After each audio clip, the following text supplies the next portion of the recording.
Saudara Presiden ke-7 Republik Indonesia Joko Widodo menjalani pemeriksaan sebagai saksi pelapor di Mapolresta Surakarta terkait kasus dugaan pencemaran nama baik tudingan ijazah palsu yang dilaporkan ke Polda Metro Jaya.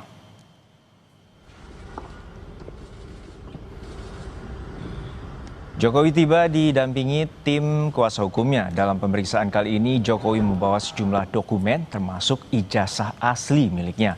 Mulai dari ijazah SD hingga ijazah S1 Fakultas Kehutanan Universitas Gadjah Mada atau UGM. Jokowi diperiksa secara bersamaan dengan 10 saksi lainnya soal kasus yang sama dan diperiksa di ruangan yang disiapkan khusus di Mapolresta Surakarta. Pemeriksaan kali ini merupakan penjadwalan ulang usai sempat ditunda atas permintaan Jokowi karena alasan kesehatan.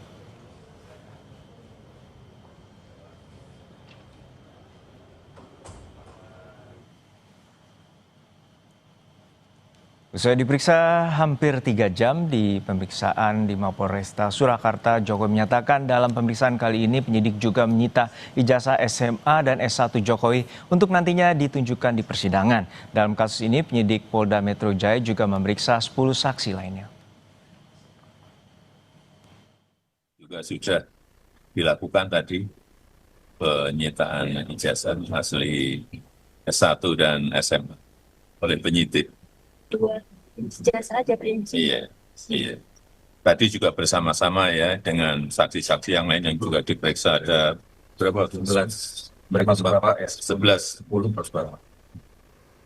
Pak, ini kan Plus saya berarti 11. Pak, izin Pak, ini kan naik ke penyidikan gimana Pak perkembangan hukumnya? Ya, kita ikuti seluruh proses hukum, kita hormati seluruh proses hukum yang ada dan sampai nanti di pengadilan kita lihat ya. Gitu ya.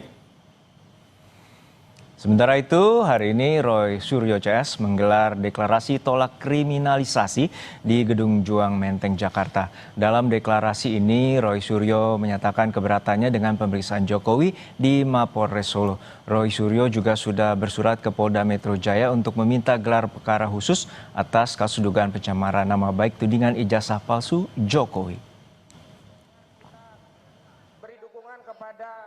Itu malah hadir di sebuah acara rame-rame teriak-teriak di atas mimbar. Ya, itu kan sama sekali tidak benar. Jadi artinya kami sangat berkeberatan dengan moda pemeriksaan cara gini. Polri gimana mau dicintai masyarakat kalau pemeriksaannya sangat subjektif semacam ini. Itu tanggapan saya. Yang jelas pemeriksaan di Solo ini membuat lari dari tanggung jawabnya untuk dia membawa ijazah aslinya dan kemudian ditunjukkan dan disita.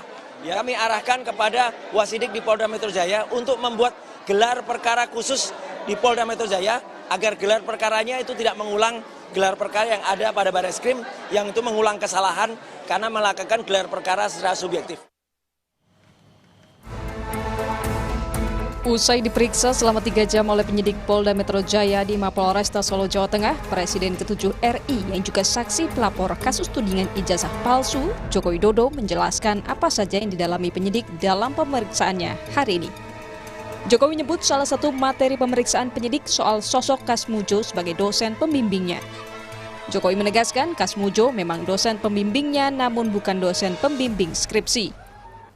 Mengenai Pak Insinyur Kasmujo sampaikan bahwa beliau itu adalah dosen pembimbing saya dan memang dosen pembimbing saya. Tapi untuk dosen pembimbing skripsi memang bukan Pak Kasmujo tapi Profesor Dr. Ahmad Sumitro. Ya, ini untuk lebih perjelas saja. Sebelumnya dosen Jokowi saat di Fakultas Kehutanan UGM Kasmujo telah membantah dirinya sebagai dosen pembimbing skripsi Jokowi karena saat itu statusnya masih menjabat sebagai asisten dosen. Saya itu dosennya, saya gurunya. Kalau bilang yang lain-lain itu bukan tidak mau jawab, tidak bisa menjawab. Waktu dia tahun 80 masuk, lulus 85, saya 83 aja masih 3B, 85 mau 86 baru 3 juta. Itu misalnya ngurusi mahasiswa, ngajar macam-macam itu harus ada pendampingan, masih asisten dosen. Sebelumnya, ahli digital forensik yang juga penudik ijazah palsu Jokowi, Rismond Sianipar, melaporkan Jokowi ke Polda DIY dengan tuduhan penyebaran berita bohong karena menyebut Kasmujo sebagai dosen pembimbingnya. Hari ini kita melaporkan Joko Widodo ya terkait dengan dugaan penyebaran berita bohong dan lainnya. Akhirnya ketika saya bertemu dan mewawancarai Pak Kasmujo di rumahnya di Pogung Kidul, saya mendapatkan jawaban yang mencengangkan bahwa Pak Kasmujo menyatakan di depan saya, ada itu di YouTube saya Bali G Academy, bahwa Pak Kasmujo bukan dosen pembimbing akademik maupun bukan pula dosen pembimbing skripsi. Nah, dari situlah kami menduga ada penyebaran berita bohong. Ahli hukum pidana Abdul Fikar Hajar menilai proses hukum terhadap laporan kasus ijazah palsu berlarut-larut sehingga menimbulkan ketidakpastian hukum.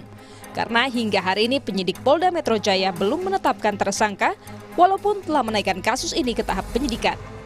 Kan sampai hari ini kepolisian atau penegak hukum belum menetapkan siapa yang akan didudukan sebagai tersangka atau yang bertanggung jawab terhadap perbuatan yang kemudian menimbulkan bagaimanapun juga menimbulkan kehebohan di dalam masyarakat. Dan ini menurut saya sebuah pelanggaran hukum. Nah, karena itu saya kira penegak hukum dalam hal ini baik kepolisian maupun umpamanya kejaksaan kalau dilihat sebagai tindak pidana khusus seharusnya sudah menentukan siapa tersangkanya supaya duduk persoalannya menjadi jelas. Jokowi telah melaporkan kasus pencemaran nama baik atas tudingan ijazah palsu ke Polda Metro Jaya sejak Mei lalu. Hampir 3 bulan berlalu, penyidik Polda Metro Jaya baru menaikkan status kasus ini ke tahap penyidikan tanpa menetapkan siapa tersangka dalam kasus ini. Tim Liputan, Kompas TV.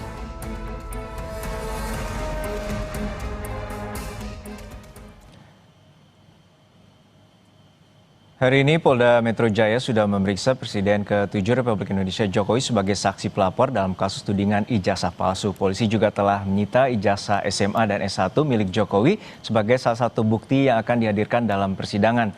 Lantas, apakah penyidik Polda Metro Jaya akan segera menetapkan status para terlapor, salah satunya Roy Suryo, sebagai tersangka? Kita akan bahas bersama Wakil Ketua Umum Projo, Bang Freddy Damanik. Selamat petang, Bang Freddy. Dan juga pengacara Roy Suryo dan juga koordinator advokasi anti kriminalisasi Mas Ahmad Konzinudin. Ya. Selamat petang Mas Ahmad, semoga sehat selalu Bapak-Bapak. Untuk saat pertama kami akan menanyakan langsung ke Mas Ahmad. Mas Ahmad, bahwa Anda menyatakan bahwa polisi harus menyita dari ijazah Jokowi, dan saat ini hari ini setelah diperiksa 3 jam polisi menyita ijazah dari Jokowi. Lalu tuntutan apa lagi terhadap polisi sebelum nantinya pada saat ini tahap penyidikan telah dilakukan oleh pihak kepolisian? Yang pertama tentu saja ini adalah tahapan yang baik, artinya ijazah tadi tidak lagi ada pada kewenangan Saudara Joko Widodo, sehingga hukum nanti yang bisa mendelegasikan kewenangan itu kepada pihak-pihak yang punya kepentingan untuk bisa melihatnya. Dan kami tentu belum begitu saja percaya sepanjang belum ada rilis resmi dari Kabid Humas Polda Metro Jaya berkaitan dengan hasil dari pemeriksaan Saudara Jokowi hari ini. Dan yang kedua, kami juga akan konfirmasi ketika klien kami nanti diperiksa untuk bisa ditunjukkan kepada pihak-pihak yang diperiksa, karena biasa saja dalam pemeriksaan biasanya penyidik akan menunjukkan dokumen, dan terhadap dokumen itulah nanti para terperiksa akan memberikan keterangan komentar berkaitan dengan keabsahan dari ijazah tersebut. Jadi harapan kami nanti penyidik bisa melakukan tindakan ditunjukkan kepada saksi, tetap saksi dulu kan, karena terlapor baru saksi, dokumen ijazah asli Jokowi, nah baru bisa menjawab pertanyaan-pertanyaan seputar hasil analisa dan penelitian terkait ijazah. Itu yang pertama. Yang kedua, saya justru ada anomali yang perlu saya komentari dari proses pemeriksaan Saudara Joko Widodo di Solo. Karena kalau kita bicara tentang keadilan, harusnya dia juga diperiksa di Polda Metro Jaya. Oke lah, secara objektif ada dasar pasal 113 KUHP yang memungkinkan bagi penyidik untuk mendatangi Saudara Jokowi. Tapi kan sebelumnya sudah ditentukan bahwa alasannya adalah karena sakit. Pertanyaannya, kenapa kalau untuk urusan PSI Jokowi bisa hadir, tetapi tidak bisa datang kemarin ke Polda sudah Metro Jaya? dibantah oleh pengacara Jokowi bahwa tidak sakit, tapi ada perhalangan. Saya justru mendapat keterangan di sebuah forum menyatakan ada surat dari keterangan dokter sakit, begitu. Yang kedua, Saudara Jokowi juga melakukan tindakan plesir ya ke Bali, informasinya begitu. Jadi ini sebuah tindakan yang tidak equal, dan ini bisa disebut sebagai ketidakadilan hukum karena perlakuan berbeda terhadap klien kami. Klien kami Rismon Hasiolan itu dari Bali jauh-jauh datang dipanggil ke Polda Metro Jaya, ongkos tanggung sendiri. Giliran saudara Jokowi, dan tempatnya tadi mewah sekali loh. Saya dapat justru dari Tribun Solo. Tempatnya itu tempat yang nyaman, bukan kursi dingklik ya untuk periksa yang tidak ada sandaran. Tentu perlakuan ini patut kita persoalkan, kita pertanyakan. Persoalan substansi di sini tentu Anda ada tuntutan untuk gelar perkara terbuka? Ya, dan kami kan sudah mengajukan ke Kabak Wasidik, bukan Bareskrim, sekarang Polda Metro Jaya, untuk mengadukan apa yang disebut dengan gelar perkara khusus. Kan objektif saja. Kalau di Bareskrim ya, penyelidikan dihentikan, kemudian ada proses gelar perkara khusus. Nah ini dibalik, penyelidikan ditingkatkan ke penyidikan, jadi boleh dong kita meminta gelar perkara. Sekarang kita ke Bang Freddy. Bang Freddy, tadi bahwa Jokowi ditanya 45 pertanyaan oleh penyidik, dan juga salah satu pertanyaan yang terkait dengan Sandi Utama atau Dian Sandi, dan juga bahwa menegaskan kembali bahwa Kasmujo bukan dosen skripsi melainkan dosen bimbing. Lalu seperti apa poin dari Jokowi tadi menjelaskan di depan penyidik, dan juga bahwa saat ini pelaporannya masih dilanjutkan oleh pihak kepolisian? Ya, jadi kan Pak Jokowi sudah mengatakan bahwa itu hanya banyak mengulang review dari penyelidikan. Kemudian ada tambahan Dian Sandi. Nah itu kan sebetulnya penyidik itu strategi penyidik ya. Karena berkembang, terus berkembang termasuk di media. Saya rasa penyidik juga mengikuti ya informasi-informasi di media. Ya yang mengatakan misalnya Rosyuro dan kawan-kawan katakanlah tanda kutip ada juga di media mengkambing hitamkan Dian Sandi. Dokumen itu diambil dari Dian Sandi, maka penyidik perlu menanyakan itu kepada Pak Jokowi, mengkonfirmasi itu. Benar tidak, ada tidak hubungan Dian Sandi dengan Pak Jokowi, ada tidak Pak Jokowi meminta, menyuruh atau memerintahkan, ternyata tidak ada. Jadi itu perlu diklarifikasi, perlu dijawab Pak Jokowi dalam proses penyidikan. Saya rasa ya ini sudah proses, sudah berjalan. Dari saya pertama minggu kemarin, ini minggu kedua. Ya, ini minggu kedua, dan itu bersamaan dengan 10 saksi segala macam.